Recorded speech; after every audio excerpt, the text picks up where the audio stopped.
খাবারে এখন তো এখন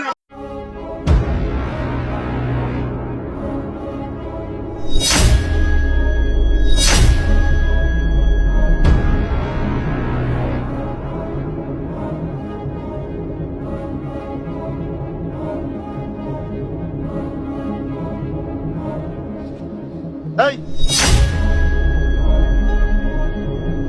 তুমি এখানে এতক্ষণ ধরে কি করছো? আমাদের কথা শুনছো? না না স্যার, আমি আপনার কথা কেন শুনবো? আর আপনার কথা শুনে আমার কি লাভ? আমি তো আমার বাসায় যাচ্ছি, এই সামনে আমার বাসা। এই তুমি তো দেখতে পাচ্ছ এই রাস্তা আমি আটকে রেখেছি, তুমি অন্য রাস্তায় যেতে পারোনি? স্যার, আমি তো জানতাম না আপনি রাস্তা বন্ধ করেছেন। কিছুক্ষণ আগেও তো রাস্তা খোলা ছিল। আরে 4 ঘন্টা আগে থেকে এই রাস্তা বন্ধ, কারণ আমরা ড্রাগ সাপ্লাইদের আটক করার জন্য এখানে দাঁড়িয়েছি। তারা ছোট ছোট বাচ্চাদের কাছে ড্রাগ সাপ্লাই করে, আজকে তাদেরকে ধরবই। আরে স্যার, আমার মা খুব অসুস্থ, আমি তো হাসপাতাল থেকে আসতেছিলাম। আমার মায়ের শরীর খুব খারাপ, আমি টাকা আনতে বাসায় যাচ্ছি। আর টাকা না নিয়ে গেলে আমার মা মারা যাবে। আচ্ছা এক কাজ করো, হাসপাতালে যে তোমার মা ভর্তি আছে এর প্রমাণ কোথায়? প্রেসক্রিপশন দেখাও। স্যার, প্রেসক্রিপশন তো হাসপাতালে, আমি তো প্রেসক্রিপশন সাথে করে নিয়ে আসিনি। তারা তো প্রেসক্রিপশন দেখেই ওষুধ খাওয়ায়, ওটা আমাদের কিভাবে দেবে? আচ্ছা ঠিক আছে, তুমি এক কাজ করো, ব্যাগ থেকে নামো। আই নেমে দাঁড়াও। ইমন, তাদের থেকে চেক করো।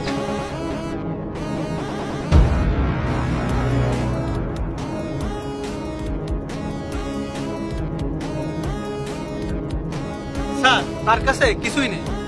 স্যার, আমি আপনাকে বললাম তো আমার কাছে কিছুই নেই।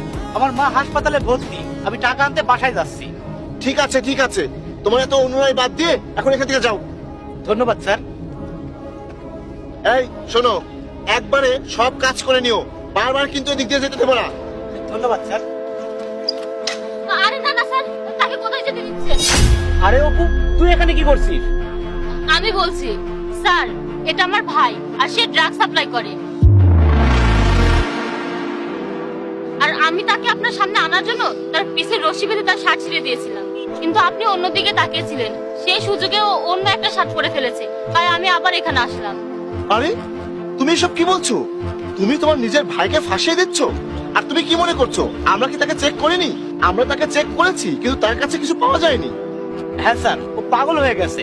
আমরা ওকে ফোন কিনে দেয়নি, তাই রাগ করেছে। এই ওঠ, বাসায় চল। স্যার, আপনি এক কাজ করুন, ও শার্ট খুলে দেখুন। শার্ট খুলে দেখবো মানে? আরে বোন, তুই কি পাগল হয়ে গেছিস? তাড়াতাড়ি বাইকে ওঠ। আমার ইজ্জত নিয়ে টানাটানি করছিস কেন? তাড়াতাড়ি এখান থেকে যেতে হবে, স্যারদের কাজ আছে। চল। স্যার, আপনি আমার কথা বিশ্বাস করেন, একবার তার শার্ট খুলে দেখেন, সব প্রমাণ হয়ে যাবে। হ্যাঁ হ্যাঁ ঠিক আছে, এই তোমার শার্ট খোলো। আরে স্যার, শার্টের